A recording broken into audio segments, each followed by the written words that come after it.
مریم ان طنز کے تیروں کو سن کر اندر ہی اندر مر رہی تھی۔ اس کا دل چاہ رہا تھا کہ زمین پھٹے اور وہ اس میں سما جائے۔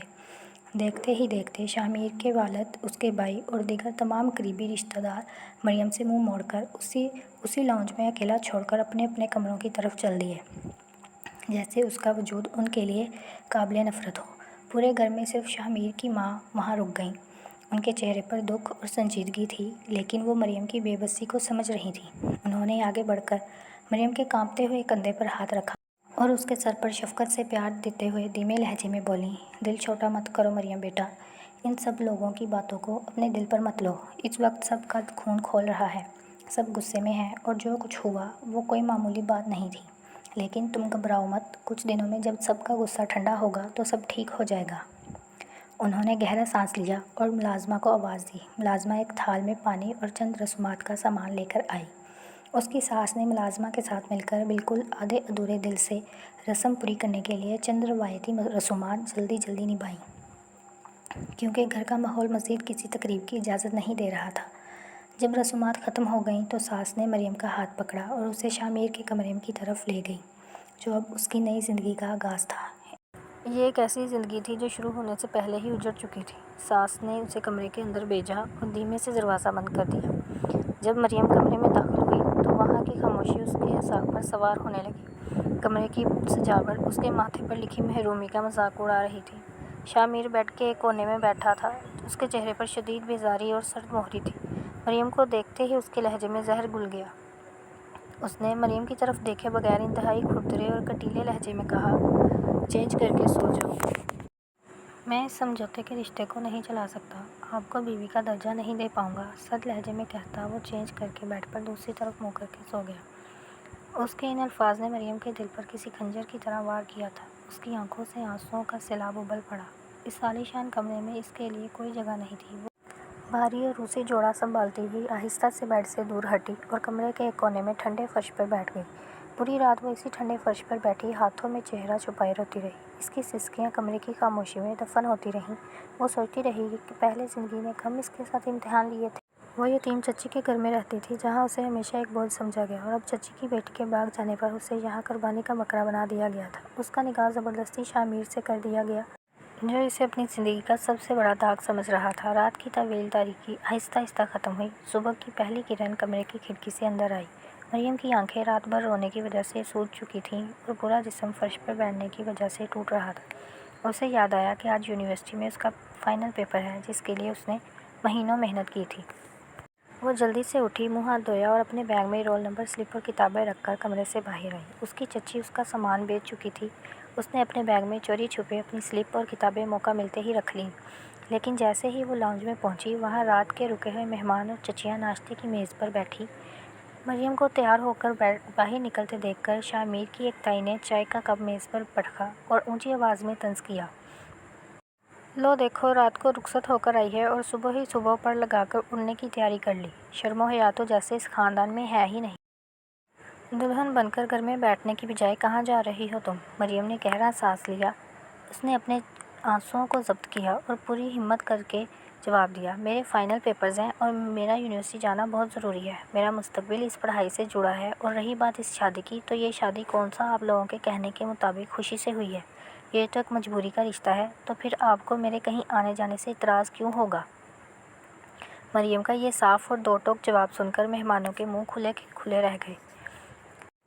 وہیں شاہ میر کی ماں کچن سے باہر آئیں۔ انہوں نے ماحول کو سنبھالا اور مریم کی طرف دیکھ کر نرمی سے بولی، ہاں مریم بیٹا، تم جا سکتی ہو، پڑھائی سب سے پہلے ہے، اپنے پیپر پر دھیان دو۔ مریم نے ساس کا شکریہ ادا کیا اور تیز قدموں سے گھر سے باہر نکل آئی۔ گھر سے نکل کر مریم نے گلی کے موڑ سے ایک رکشہ لیا اور یونیورسٹی کی طرف روانہ ہو گئی۔ رکشے کے سفر کے دوران اس کا ذہن مسلسل شاہ میر کے رات والے جملے اور چچی کی دھمکیوں کے گرد گھومتا رہا۔ جب وہ یونیورسٹی پہنچی تو فضا بالکل مختلف تھی۔ وہ ایک ہونہار طالبہ علم تھی۔ اس نے لاؤنج کی کرواہٹ کو بلا کر اپنے پیپر پر توجہ دینے کی کوشش کی۔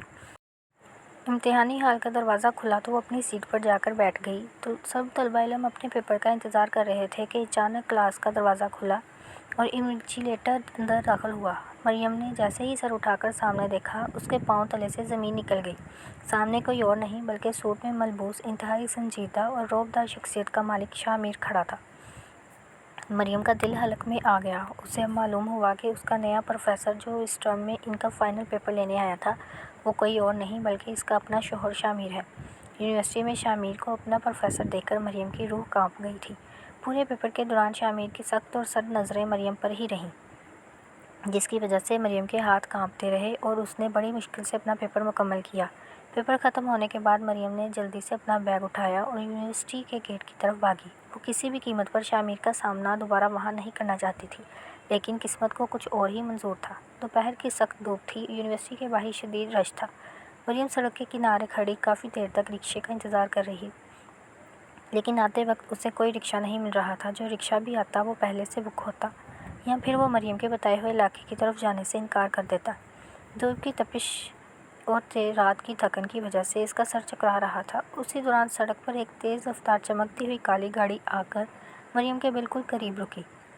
گاڑی کا شیشہ نیچے ہوا تو مریم نے دیکھا کہ اندر شامیر بیٹھا ہوا تھا۔ اسے راستے میں پیدل آتا دیکھ کر شامیر کے ماتھے پر شدید بل پڑ گئے۔ اس کا چہرہ غصے سے تپ رہا تھا۔ اس نے گاڑی کا دروازہ کھولا اور انتہائی سخت دبی ہوئی آواز میں مریم پر غصہ کیا۔ گھر میں اتنی گاڑیاں تھیں، آپ کو پیدل آنے کی کیا ضرورت تھی؟ یہاں سڑک پر کھڑے ہو کر تماشا مت بناؤ، جلدی سے گاڑی کے اندر بیٹھو۔ مریم نے خوف اور بے بسی سے شامیر کو دیکھا۔ اس کے پاس انکار کی کوئی گنجائش نہیں تھی۔ وہ بوجھل دل کے ساتھ گاڑی کا دروازہ کھول کر فرنٹ سیٹ پر بیٹھ گئی۔ گاڑی جیسے ہی مین ہائی وے پر آئی، اندر کا ماحول اس قدر خاموش ہو گیا کہ مریم کو اپنی تیز چلتی ہوئی سانسوں کی آواز بھی سنائی دے رہی تھی۔ گاڑی کے اندر اے سی کی ٹھنڈک تو تھی، مگر مریم کا وجود خوف اور گھبراہٹ سے پس رہا تھا۔ شامیر نے اسٹیئرنگ پر اپنے ہاتھ کی گرفت کو اتنا مضبوط کر رکھا تھا کہ اس کے ہاتھ کی رگیں ابھری ہوئی دکھائی دے رہی تھیں، جو اس کے اندر ابلتے ہوئے غصے کا پتہ دے رہی تھیں۔ مریم نے نظریں جھکائی رکھیں اور اپنا رخ کھڑکی کی طرف کر لیا۔ وہ باہر چلتی ہوئی زندگی کو دیکھ رہی تھی تاکہ اپنی آنکھوں میں تیرتے ہوئے آنسوؤں کو شامیر سے چھپا سکے۔ وہ نہیں چاہتی تھی کہ شامیر اسے کمزور سمجھے یا اس کی بے بسی کا مزید مذاق اڑائے۔ کچھ منٹ اسی خاموشی میں گزرے، پھر اچانک شامیر نے گاڑی کی سپیڈ تھوڑی کم کی اور رخ مریم کی طرف کیے بغیر انتہائی کٹیلے اور سرد لہجے میں بولا، ایک بات کان کھول کر سن لو مریم، یونیورسٹی میں یہ ظاہر کرنے کی ضرورت نہیں ہے کہ تمہارا مجھ سے کوئی رشتہ ہے۔ وہاں تم صرف اور صرف ایک عام اسٹوڈنٹ ہو اور میں تمہارا پروفیسر۔ میں نہیں چاہتا کہ تمہاری وجہ سے میری پروفیشنل لائف میں کوئی تماشا کھڑا ہو یا کسی کو ہماری اس مجبوری کے رشتے کی بنک بھی پڑے۔ شامیر کے ان الفاظ نے مریم کے دل پر ایک اور گہرا گھاؤ لگایا۔ اس نے سسکتی ہوئی آواز کو حلق میں ہی دبایا اور بنا کچھ کہے بس خاموشی سے سر ہلا دیا، جیسے اس نے اپنی اس نئی حقیقت کو تسلیم کر لیا ہو۔ باقی کا پورا راستہ اسی دم گھٹتے ہوئے ماحول میں کٹ گیا۔ گاڑی جیسے ہی شامیر کے گھر کے پورچ میں آ کر رکی، مریم نے ابھی اپنی سیٹ بیلٹ کھولی ہی تھی کہ شامیر ایک جھٹکے سے گاڑی سے اترا۔ اس نے مریم کا انتظار کرنا بھی گوارا نہ کیا اور تیز قدموں سے چلتا ہوا گھر کے اندر داخل ہو گیا۔ مریم نے ایک گہرا سانس لیا، اپنا بیگ سنبھالا اور بوجھل قدموں سے گاڑی سے اتر کر لاؤنج کی طرف بڑھی۔ جیسے ہی وہ لاؤنج میں داخل ہوئی، وہاں اب بھی مہمانوں کا ڈیرا تھا۔ چچیاں، تائیاں اور دور کے رشتہ دار صوفوں پر بیٹھے چائے پی رہے تھے۔ مریم کو شامیر کی گاڑی سے اترتے اور اندر آتے دیکھ کر پورے ہال میں ایک دم خاموشی چھا گئی۔ پھر اگلے ہی سیکنڈ ایک نئی باتوں کا دور شروع ہو گیا۔ لو دیکھو ذرا اس لڑکی کے لچھن، ابھی کل ہی تو بیاہ کر آئی ہے۔ شامیر کی تائی نے اپنی بہو کے کان میں اتنی اونچی سرگوشی کی کہ مریم کو صاف سنائی دے گئی۔ آتے ہی گھر سے نکل گئی، صبح اکیلی نکل گئی اور اب دیکھو کیسے اس کی گاڑی میں نوابزادی بن کر واپس آ رہی ہے۔ شکل سے جتنی معصوم ہے، چالاکیاں اس سے کہیں زیادہ ہیں اس میں۔ دوسری عورت نے منہ مناتے ہوئے کہا، اور نہیں تو کیا بہن، باغی تو کیا ہوا، اس نے اپنا داؤ سیدھا کر لیا نا، بڑے گھر کا عیش جو مل گیا ہے۔ مریم ان طنز کے تیروں کو سن کر لاؤنج کے بیچوں بیچ منجمد ہو کر رہ گئی۔ اس کا دل چاہ رہا تھا کہ وہ چیخ چیخ کر سب کو بتائے کہ اس میں اس کا کوئی قصور نہیں ہے، لیکن چچی کی دی ہوئی دھمکی اس کے آڑے آ گئی۔ وہ بس اپنا سر جھکائے کھڑی رہی۔ اسی لمحے شامیر کی ماں کچن سے باہر آئیں۔ انہوں نے لاؤنج کا یہ بوجھل ماحول دیکھ کر مہمانوں کی نیت بھانپ لی۔ وہ مریم کے پاس آئیں، اس کے کندھے پر نرمی سے ہاتھ رکھا اور مہمانوں کی طرف دیکھ کر اونچی آواز میں بولی، شامیر خود اسے یونیورسٹی سے لے کر آیا ہے کیونکہ بہت دھوپ ہے اور وہ ہماری بہو ہے۔ اب اگر میاں بیوی کو لینے جائے گا اور اس میں کسی کو اعتراض کرنے کی کیا ضرورت ہے؟ عالیہ بیگم کا یہ دو ٹوک جواب سن کر سب عورتوں نے اپنے اپنے منہ پھیر لیے۔ رقیہ بیگم نے مریم کی طرف دیکھا، ان کی آنکھوں میں ہمدردی تھی۔ انہوں نے ملازمہ کو آواز دی، ثریا، مریم بی بی کے کمرے میں جوس اور کھانا پہنچاؤ۔ یہ صبح سے بھوکی پیاسی پیپر دینے گئی ہوئی تھی۔ پھر انہوں نے مریم سے نرمی سے کہا، تم جاؤ مریم بیٹا، اپنے کمرے میں جا کر آرام کرو اور ان سب لوگوں کی باتوں کو بالکل اپنے دل پر مت لو، یہ کچھ دنوں کا غصہ ہے، سب ٹھیک ہو جائے گا۔ مریم نے نم آنکھوں کے ساتھ اپنی ساس کو دیکھا، جن کا وجود اس تپتے ہوئے ماحول میں اس کے لیے ایک ٹھنڈی چھاؤں کی مانند تھا۔ وہ بوجھل دل کے ساتھ اپنے کمرے کی طرف بڑھ گئی۔ نیا سیمسٹر شروع ہو چکا تھا اور مریم کے لیے یہ کسی نئی آزمائش سے کم نہیں تھا۔ اب شامیر محض ایک امتحان کا نگران نہیں تھا، بلکہ وہ باقاعدہ ان کی کلاس میں پروفیسر بن کر آ چکا تھا۔ جس دن شامیر نے پہلی بار کلاس میں قدم رکھا، پوری کلاس میں ایک سنسنی سی پھیل گئی۔ وہ ہمیشہ کی طرح اپنے 3 پیس سوٹ میں ملبوس، انتہائی پروقار اور رعب دار شخصیت کے ساتھ بحث کے پیچھے کھڑا تھا۔ اس کے آتے ہی کلاس میں لڑکیوں کی باتوں کا لامتناہی سلسلہ شروع ہو گیا۔ او مائی گاڈ، یہ ہمارے نئے پروفیسر ہیں، یہ کتنے ہینڈسم ہیں۔ ایک لڑکی نے مریم کے پیچھے بیٹھے ہوئے سرگوشی کی۔ ان کی پرسنالٹی دیکھو ذرا، کتنے ڈیسنٹ اور رعب دار ہیں، اب تو ان کی کلاس میں ایک دن بھی مس نہیں کروں گی۔ دوسری لڑکی نے دلدادہ انداز میں کہا۔ کلاس کی ہر لڑکی شامیر کی شخصیت اور اس کے پڑھانے کے انداز سے متاثر ہو رہی تھی، لیکن مریم ان سب کی باتیں سن کر اندر ہی اندر کڑ رہی تھی۔ وہ لڑکیوں کی نظروں میں شامیر کے لیے ستائش دیکھ کر ایک عجیب سی بے چینی محسوس کر رہی تھی، جسے وہ خود بھی کوئی نام نہیں دے پا رہی تھی۔ یہ بے چینی اس وقت شدید غصے اور حسد میں بدل گئی جب مریم نے یونیورسٹی کے کوریڈور میں ایک نیا منظر دیکھا۔ اس کی ایک دوسری فیمیل پروفیسر، جو اپنی ماڈرن پرسنالٹی کی وجہ سے جانی جاتی تھی، شامیر کے بہت قریب آنے کی کوشش کر رہی تھی۔ مریم لائبریری سے نکل رہی تھی کہ اس کی نظر ان دونوں پر پڑی۔ وہ پروفیسر شامیر کے بالکل قریب آ کر کھڑی تھی، اس سے ہنس ہنس کر باتیں کر رہی تھی۔ شامیر ہمیشہ کی طرح سنجیدہ تھا، لیکن وہ مسلسل اس کی توجہ پانے کے لیے مسکرا رہی تھی اور بات بات پر اس کے نزدیک ہو رہی تھی۔ مریم کو یہ منظر اپنی روح تک میں چبھتا ہوا محسوس ہوا۔ اسے یہ سب سخت ناگوار گزرا۔ اس کا دل چاہ رہا تھا کہ وہ جائے اس عورت کو شامیر سے دور کر دے۔ ابھی مریم اپنے جذبات پر قابو پانے کی کوشش کر رہی تھی کہ اچانک اس خاتون پروفیسر نے ہنستے ہوئے شامیر کے کندھے پر ہاتھ رکھ دیا۔ یہ مریم کے صبر کا آخری مہرہ تھا۔ وہ بھول گئی کہ شامیر نے گاڑی میں اسے کیا تاکید کی تھی۔ وہ بھول گئی کہ وہ یونیورسٹی میں ہے۔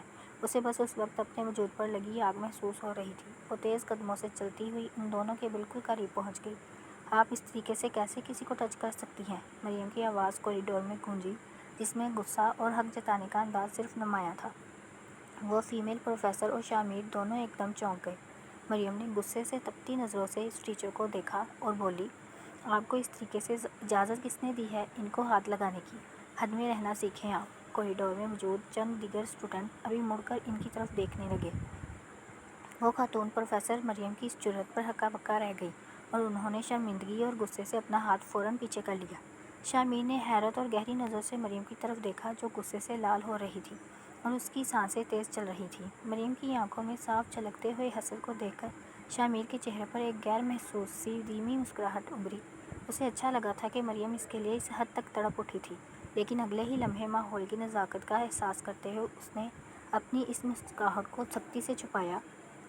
شامیر نے اپنے چہرے پر دوبارہ وہی پروفیسر والا تاثر لایا اور سب کے سامنے مریم کو جڑی جڑی دیتے ہوئے بولا، مریم، یہ ٹیچرز کا آپس کا معاملہ ہے، آپ کو اس میں بولنے کی کوئی ضرورت نہیں ہے۔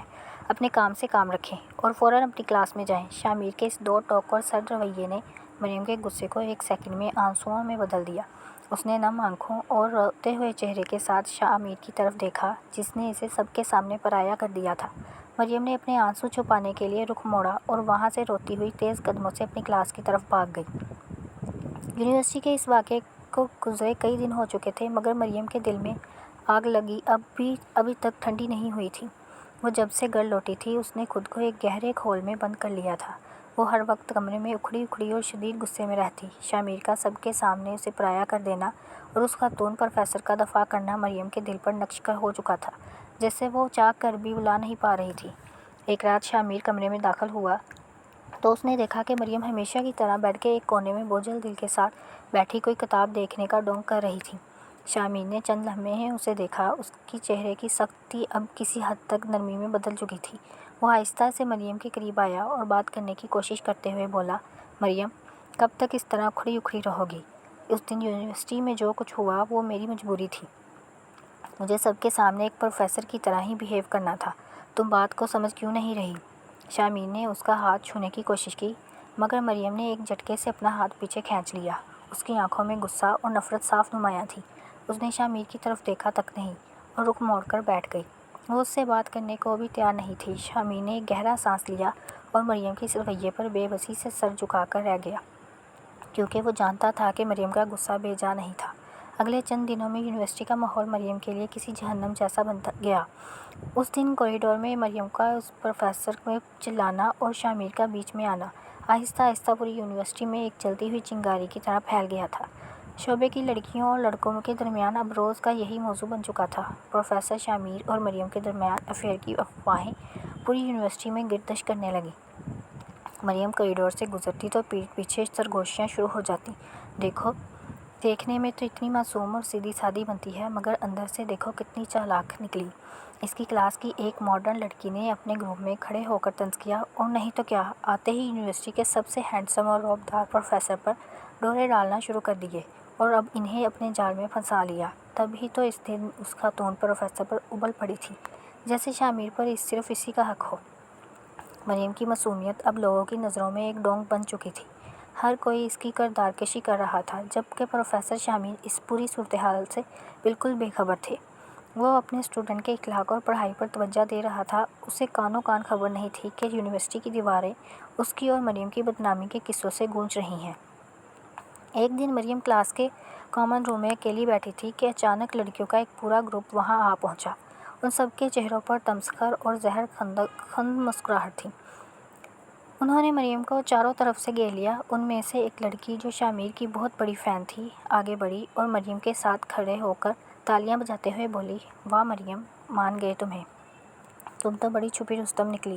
دیکھنے میں اتنی معصوم، غریبی اور مظلومیت کا ڈونگ رچاتی ہو اور اندر سے اتنی چالاک کہ سیدھا پروفیسر شامیر پر ہی نشانہ لگایا۔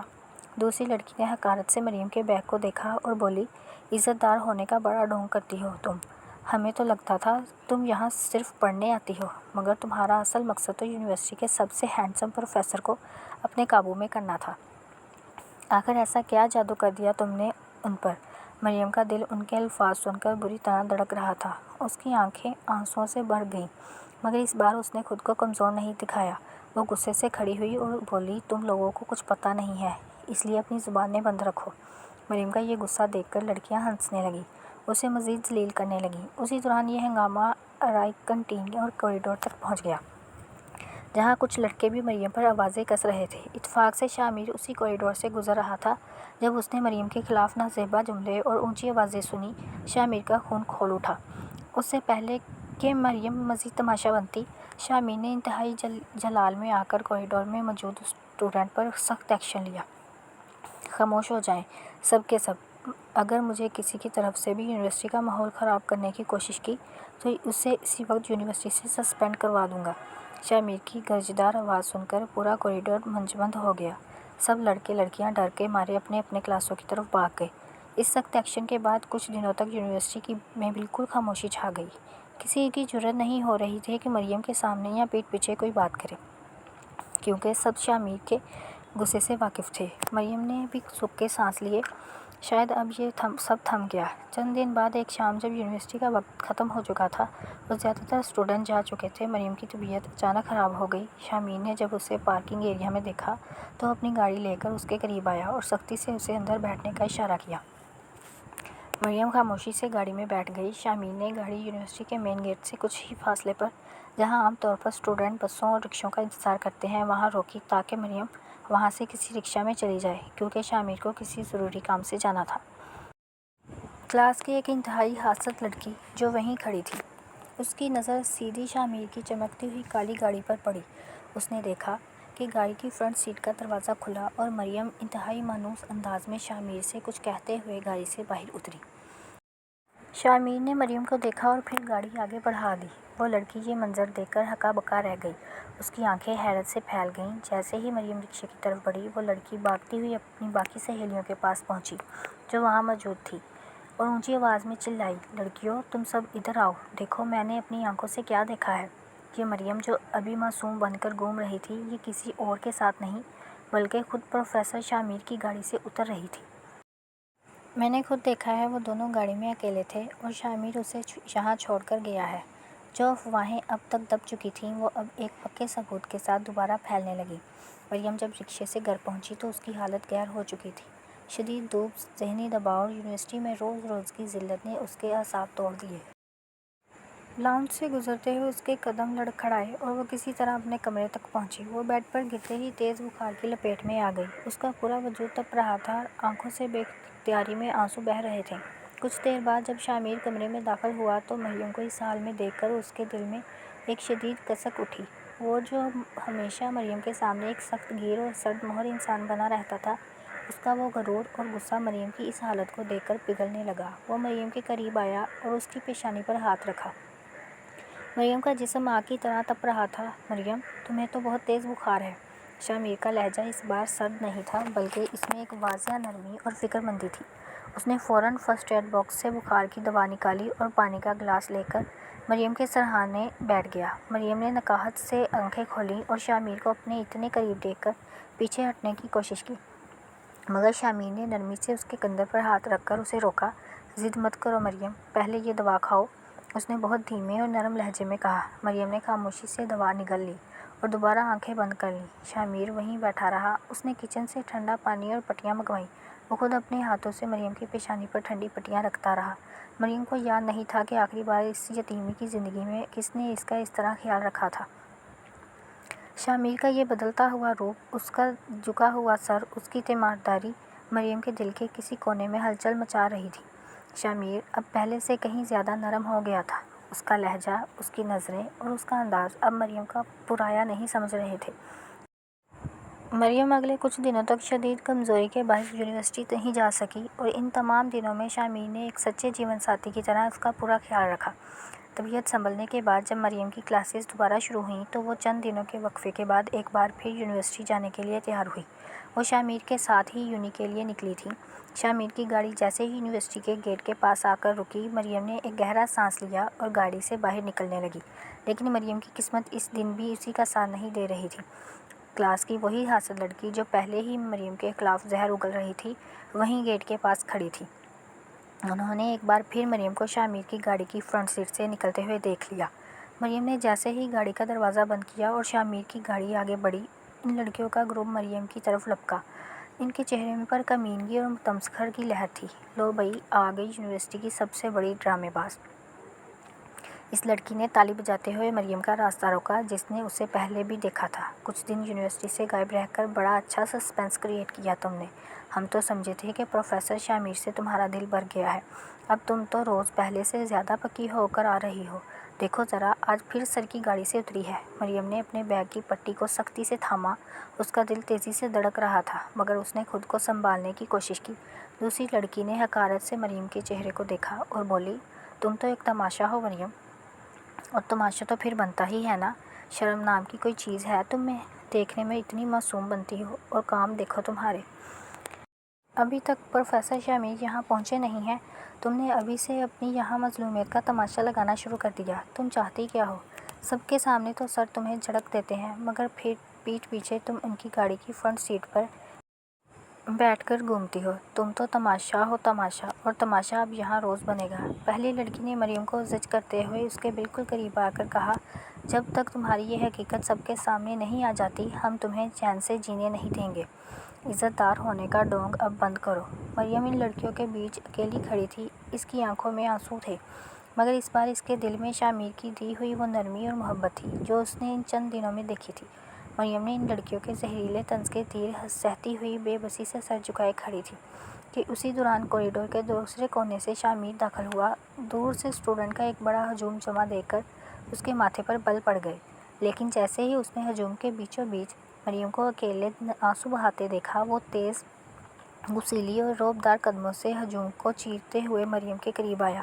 ابھی وہ پہنچا ہی تھا کہ ہجوم میں ایک لڑکی کا زہریلا جملہ اس کے کانوں میں پڑا، دیکھنے میں تو اتنی شریف بنتی ہے، مگر پروفیسر شامیر پر ڈورے ڈال ڈال کر یہاں تک پہنچ گئی، اب تماشا تو بنے گا ہی۔ یہ جملہ سنتے ہی شامیر کے ضبط کا بندھن ٹوٹ گیا۔ اسے مریم پر شدید غصہ آیا کہ وہ اس کے کہنے پر ابھی تک خاموش کھڑی تھی اور اپنی بے گناہی میں کسی کو کچھ نہیں بتا رہی تھی، بلکہ خود کو تماشا بنا دے رہی تھی۔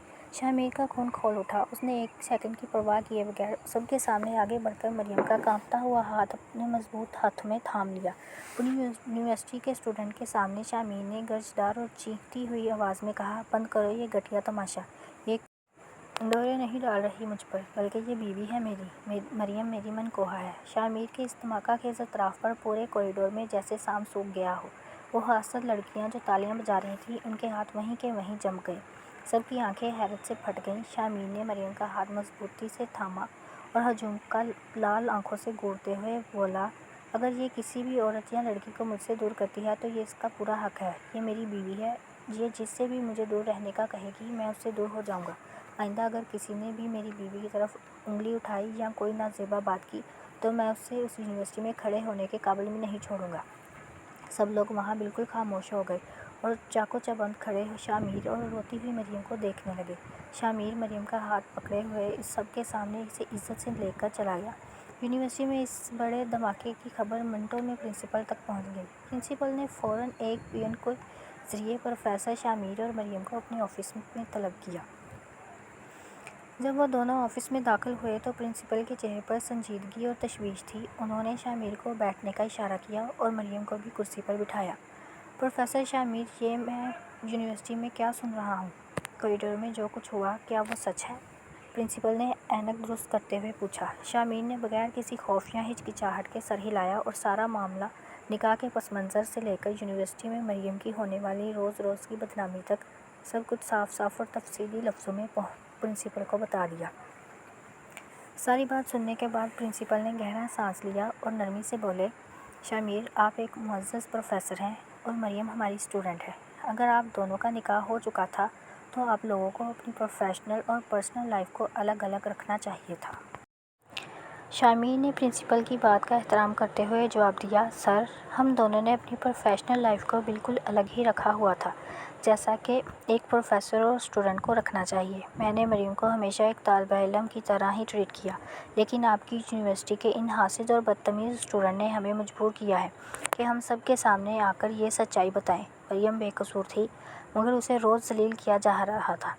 پرنسپل نے شامیر کے موقف کو تسلیم کیا اور تسلی دیتے ہوئے کہا، ٹھیک ہے شامیر، میں آپ کی بات سمجھتا ہوں۔ اب جب کہ یہ سچ سامنے آ چکا ہے تو اب کوئی بھی آپ لوگوں کو تنگ نہیں کرے گا۔ اور میں خود بھی اس بات کی نگرانی کروں گا کہ مریم کو کوئی پریشان نہ کرے۔ لیکن میری آپ سے یہی گزارش ہے، آپ جس طریقے سے آپ لوگ پہلے یونیورسٹی میں رہتے تھے، اب بھی اسی ڈسپلن اور دائرے کے اندر رہ کر کام کریں گے۔ شامیر نے اس بات میں سر ہلایا، جی سر، بالکل ایسا ہی ہوگا۔ پرنسپل کے آفس سے باہر نکلتے ہوئے مریم نے شامیر کی طرف دیکھا۔ اس کی آنکھوں میں اب خوف نہیں بلکہ اپنے شوہر کے لیے ایک گہرا مان اور عزت تھی، جس نے آج سب کے سامنے اسے اپنی بیوی تک تسلیم کر کے اس کا کھویا ہوا وقار واپس لوٹا دیا تھا۔ یونیورسٹی کا وہ دن بالآخر ختم ہوا، مگر مریم کے دل میں جذباتی طوفان اب بھی برپا تھا۔ جب یونیورسٹی کا وقت ختم ہوا تو شامیر نے سب کے سامنے مریم کا ہاتھ پکڑا اور اسے وقار کے ساتھ اپنی گاڑی کی فرنٹ سیٹ پر بٹھایا۔ آج گاڑی کا ماحول ماضی کی طرح دم گھٹنے والا یا سرد نہیں تھا، بلکہ اس خاموشی میں ایک انوکھا سکون اور اپنائیت تھی۔ مریم نے چوری چھپے شامیر کے سنجیدہ مگر پرسکون چہرے کو دیکھا، جو اب اس کا سب سے بڑا محافظ بن کر سامنے آیا تھا۔ جب وہ دونوں گھر پہنچے تو لاؤنج میں مہمانوں کا چہرے پر اب طنز کے بجائے ایک عجیب سی شرمندگی اور خاموشی تھی۔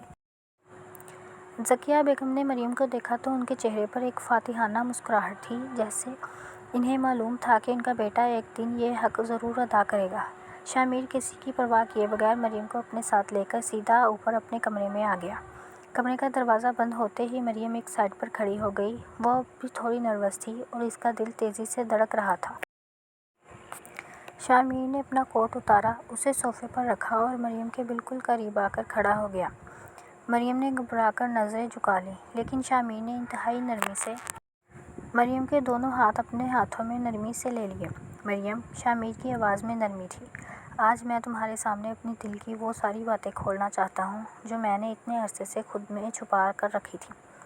مریم نے حیرت سے سر اٹھا کر شامیر کی گہری آنکھوں میں دیکھا، جہاں اب نفرت یا سرد مہری کا دور دور تک نام و نشان نہیں تھا۔ میں جانتا ہوں مریم کہ ہماری شروعات بہت تلخ تھی۔ میں نے اس رشتے کو ایک سمجھوتا کہا تھا اور تمہیں بیوی کا درجہ نہ دینے کی بات کی تھی، لیکن میں غلط تھا۔ میری وہ انا اور میرا وہ غصہ صرف اسی حالات کی وجہ سے تھا جس میں ہمارا نکاح ہوا، مگر میں تم سے سچی محبت کرنے لگا ہوں۔ مریم تم مجھے بہت پسند ہو۔ شامر کے منہ سے محبت کا یہ کھلم کھلا اعتراف سن کر مریم کی آنکھوں میں خوشی کے آنسو چمک اٹھے۔ شامر نے مسکراتے ہوئے مریم کے آنسو اپنے انگوٹھے سے صاف کیے اور کہنے لگا، تمہیں کیا لگتا ہے کہ میں تم سے لا تعلق تھا؟ یونیورسٹی میں ہر وقت تم پر نظر رکھتا تھا۔ جب کلاس کی وہ لڑکیاں تمہارے خلاف باتیں کرتی تھیں تو میرا دل چاہتا تھا کہ میں ان سب کو یونیورسٹی سے نکال دوں، لیکن میں تمہاری زبان سے سچ سننا چاہتا تھا۔ اور ہاں، اس دن کوریڈور میں جب تم نے اس خاتون پروفیسر پر غصہ کیا تھا تو مجھے تمہارا وہ حسد اور وہ غصہ اتنا اچھا لگا تھا کہ میں اپنی مسکراہٹ مشکل سے چھپا پایا تھا۔ تمہارا وہ غصہ دیکھ کر مجھے اندازہ ہوا تھا کہ تمہارے دل میں بھی میرے لیے کوئی احساس جاگ چکا ہے۔ شامر نے مریم کے ہاتھوں کو چوما اور انتہائی سنجیدگی سے بولا، میں تمہیں جو زندگی میں دکھ دیے ہیں، تمہاری دل آزاری کی، اس کے لیے میں تم سے معافی مانگتا ہوں۔ مجھے معاف کر دو۔ میں وعدہ کرتا ہوں کہ اب میں تمہاری زندگی میں کوئی بھی آنسو آنے نہیں دوں گا۔ میں تمہارا ہمیشہ خیال رکھوں گا، ایک شوہر بن کر بھی اور تمہارا ہمسفر بن کر بھی۔ اس نے شامر کے ہاتھ روتے ہوئے اپنے چہرے پر لگائے اور مسکرا کر بولی، میں نے آپ کو کب کا معاف کر دیا شامر۔ ایک یتیم لڑکی کے لیے اس سے بڑی خوشی کیا ہوگی کہ اسے دنیا کا سب سے محفوظ اور محبت کرنے والا سہارا مل جائے۔ شامر نے مریم کو آہستہ سے اپنے حصار میں لے لیا اور مریم نے سکھا سانس لیتے ہوئے اپنا سر اس کے سینے پر رکھ دیا۔ وہ رشتہ جو ایک تلخ سمجھوتے سے شروع ہوا تھا، اب محبت کی لازوال داستان بن کر ایک خوشحال اور خوبصورت اختتام کو پہنچ چکا تھا۔